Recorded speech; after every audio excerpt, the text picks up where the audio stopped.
Bugungi mavzumizda jQuery haqida gaplashamiz. Buni bilamiz nimaligini, ishlatib ko'rganmiz buni JS da. Dollar bilan elementlarni tanlab, dizaynlashtirib, o'zgartirib ketilaveradi. Juda oson. Xuddi shu narsani Reactda ham qilishimiz mumkin. Buning uchun nima amalga oshiriladi? Birinchi navbatda buni o'rnatib olishimiz kerak. O'rnatib olish uchun kelasilarda mana shu proyektlar bo'ladigan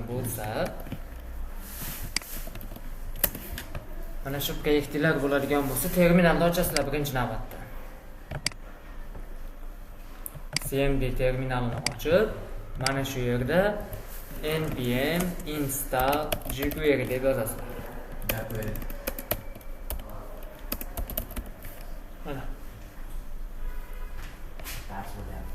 Mana shuni yozganimizdan keyin bu jQuery deb bizga terminalga shuni yozganlarga o'rnatib beradi. Mana enter deb bitta bosdim. Yuklashni boshladi. Yuklab bo'lganidan keyin npm run deb qo'yaman. Link olamiz. jQuery ulandi. Endi keyingi qiladigan ishimiz kella mana ish qilaylik. Birinchi tugma qilaylik. Tugma bosilganda oq fonni rangi o'zgarsin. Qizilmi, yashilga o'zgarib qolsin. Buning uchun jQuery desizlarda bo'lsa, bitta button ochamiz. Tugma 1 degan, tugma 2 degan, kelasiga ham class bera olamiz. Class tab bilan class take. Endi tepaga chiqamiz. Tab bosilganida orqa tomon qizarishi uchun dollar qaus qo'shtirnoq ichida bitta tab nokta click deb bitarmidik. Nokta click bo'lganda bitta zigli funksiya yoki naqdga ham bo'ladi. Bitta funksiya ishlasin. Va bu funksiyani vazifasi orqa tomonda qizil qilib qo'yish uchun dollar yana qo'shtirnoq ichida body'ni tanlab body .css ichida ekran scroll'ga nima bo'lsin? Qizil bo'lib qolsin deyapman. Qo'shtirnoqda. Shu bilan tugma ham ko'rinmayapti, hech narsa ekrandan chiqmayapti. Konsolni ochadigan bo'lsak, bu yerda xatolik ko'rsatib turgan bo'ladi. Yana aytayaptiki, dollar is not defined, ya'ni dollarni topolmayapman deyapti. Mana bu yerda qo'yilgan belgini u tanimayapti. jQuery'da o'rnatganmiz, lekin jQuery'ni bu yerda import qilib chaqirmaganmiz. Chaqira olamiz endi haqlar. Import desalarda gulli qarsida dollar deb turib, from qo'shtirnoq ichida jQuery deb qo'yasizlar. Mana shu harflar. Demak, jQuery degan kutubxonadan dollar belgisini import qilib olib kelaylik. Sayfani yangilaymiz.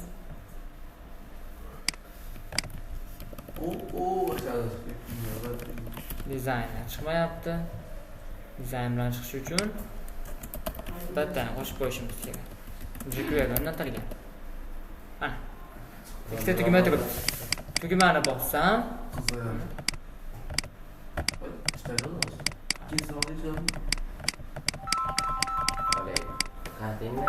ikkalasini bossa ham chiqmayapti.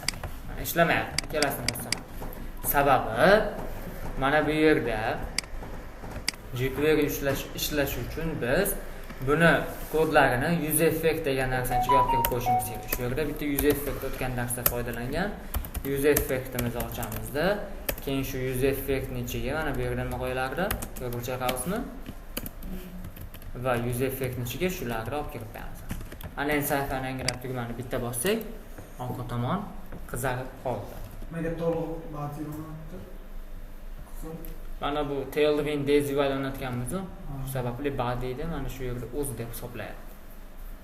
Ular o'chib ketsa, body'ni to'liq oladi. Xullas mana shu narsa demak. Birinchi tugmani bosganimizda mana o'zgardi. Misol matan rasmlar qo'yib, ularni ham o'zgartirib ketaveramiz. Bularni bilasizlar. Misol H1da hop, matan P-da ham matan. Ikkinchi tugma bosilganda mana shu yozuvlarni rasmlari kattalashib qoladi.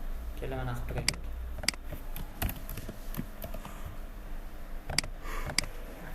Hadi tursin. ikkinchi tugmani bosganimda ikkala yozuvimga shakl va soya chiqishi kerak.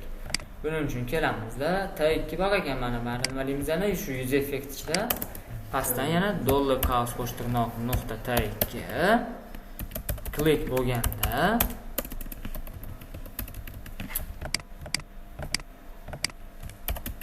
yana function ishlasin.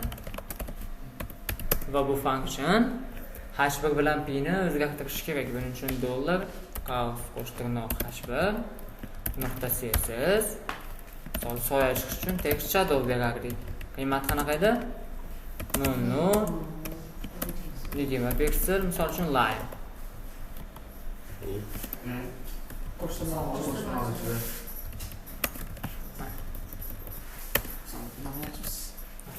Undan keyin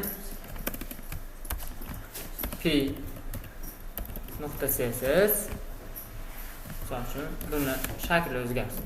Font family kursi bo'lsin. Ikkinchi tugmani bitta bosamiz. Soya chiqdimi, chiqmadi? Chiqmadi. Text shadow. Touch botgan. Ishla. Demak, shu tartibda yana mana bu narsani esinglardami? Aytda ko'proq tugma qilamiz. Tugma 2, tugma 3 bo'lib ketaveradi mana. Qaysi tugmani bossam, ana shu tugmani o'zi rangi o'zgarib qolishi kerak. Orqa tomon.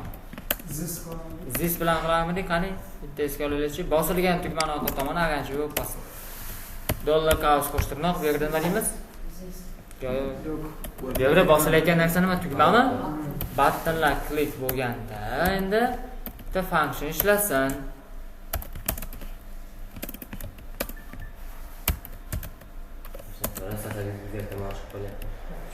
Mana bu qog'oz ichiga zis deb bermidik, yo unaqa emasmi? Kim esida? Ana.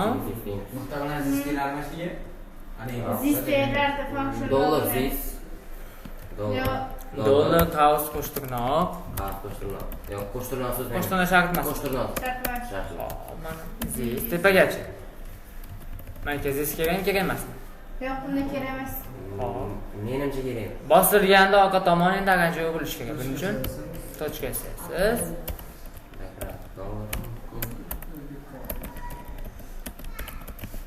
pink.